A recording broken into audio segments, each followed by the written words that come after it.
Hey everyone, today we wanted to talk about the 7 steps that we put together to help you prepare for a recession. Now, there's been a lot of talk about a recession over the past 6 months. Chances are very high that there is going to be a recession this year in 2023. So we wanted to go over what can you do to actually prepare for that and maybe even profit from this recession. Yeah, and the main thing people should focus on is really what you can control. Can't control the economy, the stock market, but you can control your behavior and some of these actions. So we think the first step somebody should take is just have an emergency fund. Yeah, this is really important at all times, but leading up to a recession, if you are worried about a job loss, it makes sense to maybe even add to that cushion and really try to get 6 or so months of expenses covered, right?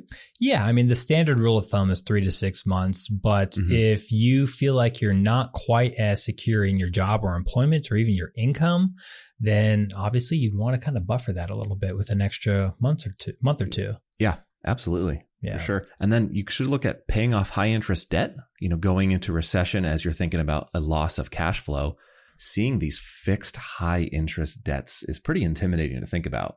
Yeah. I mean, you shouldn't really have any high interest debt to begin with. But Ideally. If you do, if you have a credit card balance that's, charging you 16, 20, 25%, maybe now is the time to start paying that off. Because if you lose your job, that's just going to be another expense on your budget that is not adding any value. Then you're on the hook for it, and then you're really in difficult. And those are the waters. things that are scary. It's the fixed expenses, things that say, I don't have leeway. You can adjust travel, or maybe are you eating out, Amazon? But if you just have fixed debts, if you ignore those during a recession, they're just going to keep getting bigger and bigger. Yeah, the idea is to try to drive that fixed number down, just as a precaution, just in case you do lose some of that income.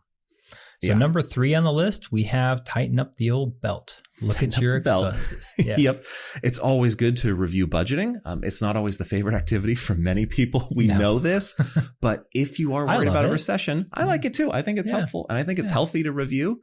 But if you haven't done it in a while and you are worried about your job security, now's the time to look at it, because try to see, and you don't necessarily have to cut stuff right now, but I think it's helpful to look at potentially cutting, and to also just look at, if something happens, where do you have some leeway? Are you going to be okay? And I think looking at it now is a much better place than doing it after losing a job. Oh, 100%. I mean, it's really a 2-step process. One is just taking inventory. Yep. Where's my money coming in from? Where is it going out?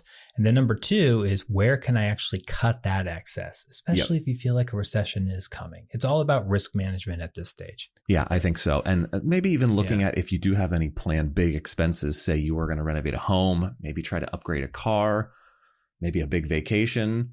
Again, you don't have to not do these things. But again, if you do want to prepare for some cash flow issues or a job loss, it might be worthwhile looking at, do you need that now? Is now the best time to truly do that? Or do you need that expense? Right. And so next up on the list, we have what we call job security. Now, this one's a little bit tough. This one's tough. Yep. Because each job and each sector and your personal situation is very unique to your own. But if you're in a situation to where you can help reaffirm or maybe get a better handle on your job security, do so. Whether that's an extra credential or maybe taking on a bigger project of more importance within that company, something to kind of help you make sure that your income is more likely to be there when a recession does occur and the layoffs do begin, versus not taking those extra steps. As you said, it's hard to describe because this is stuff people are probably often taking action of, and they feel like they don't have control over their job security. Yeah. So it's tough to tell somebody, hey, improve your workplace standing. But it's important just to think if there's something you can do to improve that resume or try to make it as safe as possible. Now's the time to do that for sure. Yeah, 100%. Next one is probably my favorite on this list. This is your keep buying. Yep. In the words of Andy Samberg, never stop, never stopping. It's perfect description. This is the thought of, while you are working younger, if you do have that job and cash flow, don't be intimidated by a market falling or by a recession. Keep buying, keep investing, keep thinking of your future self as well. And where if you have the cash flow to invest it.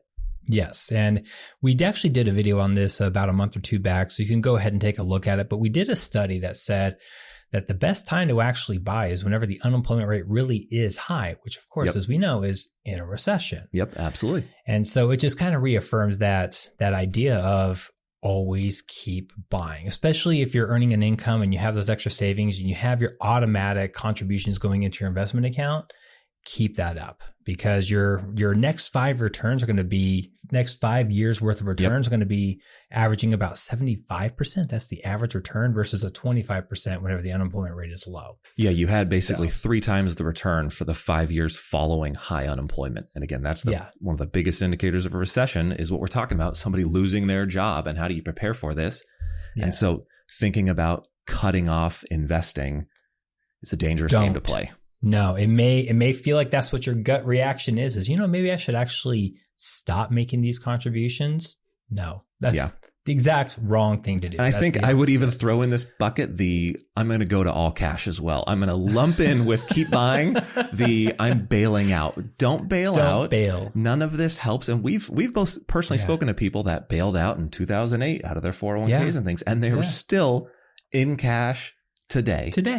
Yeah. And this is this devastates people's portfolios. And we see this time and time again where the average investor underperforms the market. So just thinking about a simple market index fund like the S&P 500, the average investor is grossly underperforming that. And it's generally, I'm going to say it as gentle as possible, it's generally our own behavior. It's these actions we make. And these actions usually happen in stressful times, i.e., recessions, like what we're talking about. Correct. So it's moments like these where some investors just derail their portfolio and derail their financial plan and their personal finances. So that's why I'm throwing that in with keep buying. Yeah, please don't bail. You should be returning about 7 to 10% average annualized over the lifetime of your investment horizon.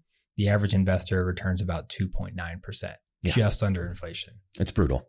Absolutely brutal. So next topic is same thing with investing. It's diversify your investments. Yeah. Take a look at how you are invested. Make sure it is diverse.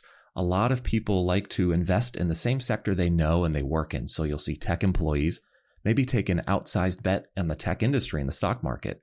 And generally, if you have some job loss, the event that causes that also will cause the other companies in your sector to struggle and probably the stocks to sell off. So the last thing you want is you to lose a job and then the cash flow you need maybe from saving their investments to be chopped in half from the market.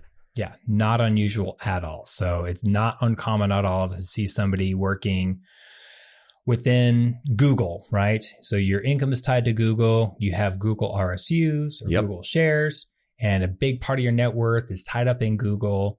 And if something bad were to happen to Google, that is obviously a big amount of devastation to your lifestyle, your retirement goals, your career goals, everything. Yeah. And so it's just all about risk management. Make sure that you're properly diversified because a recession, it never plays out the same way twice, right? One recession is going to play out differently from the next. Mm-hmm. And so they may hit certain industries in different sectors differently. Yeah. 2020, travel and leisure got crushed.